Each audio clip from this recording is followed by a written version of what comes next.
Olá, hoje nós vamos falar daquele que é considerado pela crítica o maior escritor brasileiro de todos os tempos.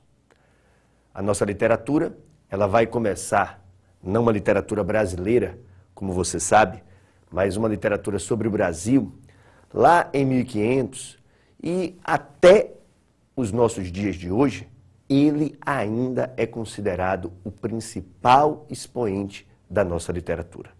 É um polígrafo.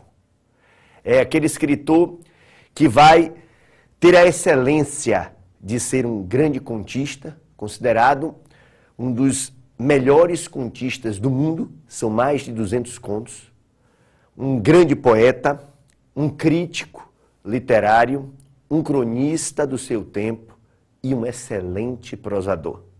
De quem estamos falando? Do grande bruxo do Cosme Velho, Machado de Assis. O presidente da Academia Brasileira de Letras, o perpétuo patrono da Academia Brasileira de Letras. Machado de Assis, que teve uma vida um tanto quanto difícil na sua infância. Ele que vai perder a mãe bastante cedo, órfão de mãe, vai ter um pai humilde, um pintor de paredes, mas de uma forma autodidata ele vai crescer e vai se tornar essa pérola da nossa literatura, esse orgulho nacional. Machado de Assis, que vai se casar com Carolina Xavier Novaes, irmã de Faustino Xavier Novaes. Ele vai revolucionar a nossa literatura. Ele começará com aqueles romances de amadurecimento, Helena e Yaya Garcia, A Mão e a Luva, Ressurreição.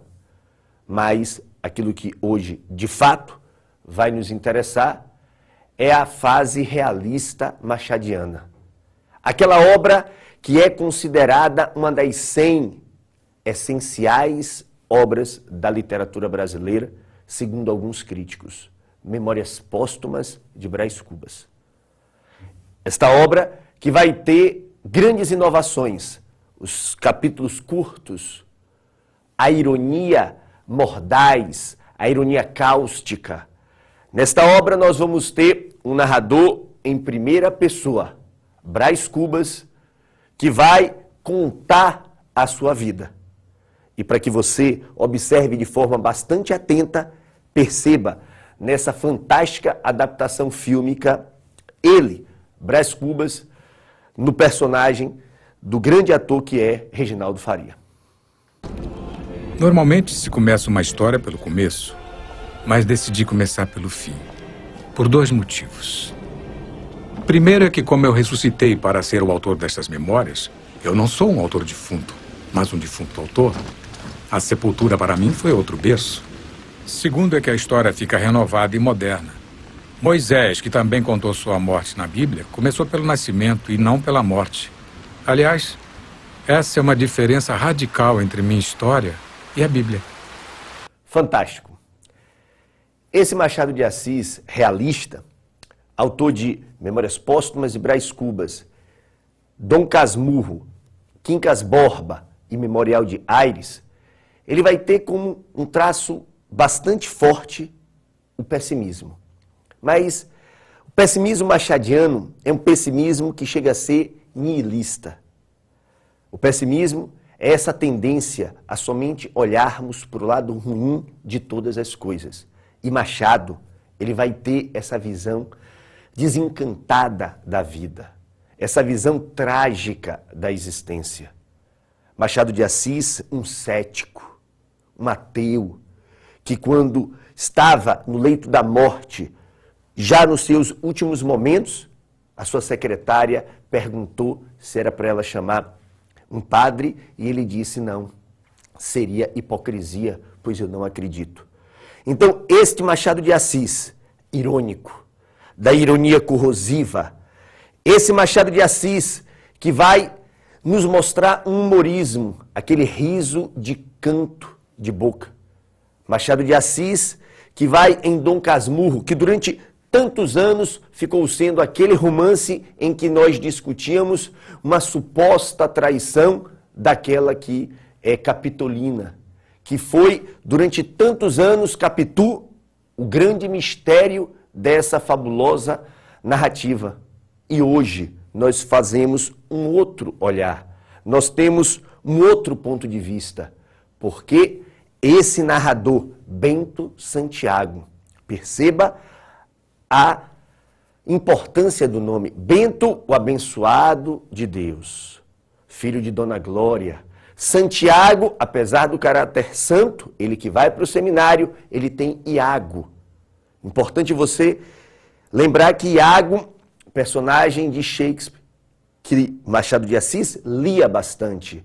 Iago que vai instigar no Mouro, Otelo, o ciúme. O ciúme que é esse tempero da relação.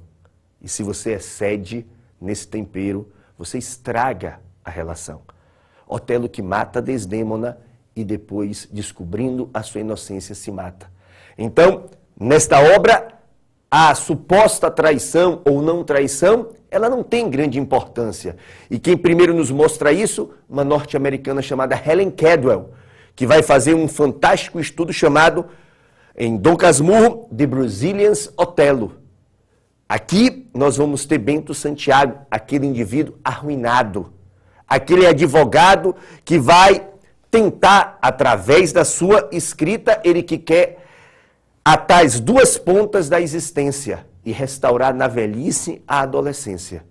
Ele quer tentar culpar aquela que foi a razão da sua existência, ele que se sente traído pela mulher, que é a representação simbólica da vida, e traído pelo seu melhor amigo, que se chama Ezequiel Escobar. Não é à toa que Bento e Capitu, homenageando o amigo Escobar, deu o nome do filho Ezequiel para mostrar o amor, o carinho que eles tinham por esse companheiro. Então, meus amigos, em Memórias Póstumas de Brás Cubas, nós temos Brás, esse anti-herói, porque na galeria de personagens machadianos, você não tem o mocinho, a mocinha. Nós temos sim aquela crença que o ser humano, na sua essência, é interesseiro, é egoísta. Na sua essência, o ser humano é mau, porque o mundo foi criado para o mal. O homem foi criado para o mal. Então, por melhor que seja a sua ação, sempre Machado de Assis vai nos mostrar, você tem um interesse escuso. Observe bem esse trecho de Memórias Póstumas de Brás Cubas, para você aprender melhor. Meu pai, logo que soube dos 11 contos, obrigou-me a fazer as malas e me levou a um navio que ia para Lisboa. No primeiro dia pensei em me matar. No segundo, em virar padre. No terceiro, em beber até cair. No quarto, pensei em escrever uma carta para Marcela. No quinto, comecei a pensar na Europa e no sexto sonhava com as noites em Lisboa. Em 6 dias, Deus fez o mundo e eu refiz o meu. Não tem como você não tirar o chapéu para Machado de Assis. Além das características que nós falamos, é importante você perceber a conversa que Machado terá com o leitor, ou seja, que o narrador terá com o leitor. As digressões. Então, concluindo, você tem a ironia, o humorismo, o pessimismo, a metalinguagem, a conversa com o leitor, como traços marcantes dessa literatura machadiana. Machado, no final da sua vida, depois de ter perdido o grande amor, Carolina, em 1904, ele vai escrever a sua derradeira obra, Memorial de Aires, e se você fizer uma leitura atenta, você perceberá que nesse último livro, você pode concluir que no naufrágio das ilusões, nem tudo se acabou. Então, ler Machado não é concordar com o pessimismo machadiano. É você ter a crença que dias melhores virão e que o ser humano ele pode sim transformar esta sociedade para melhor.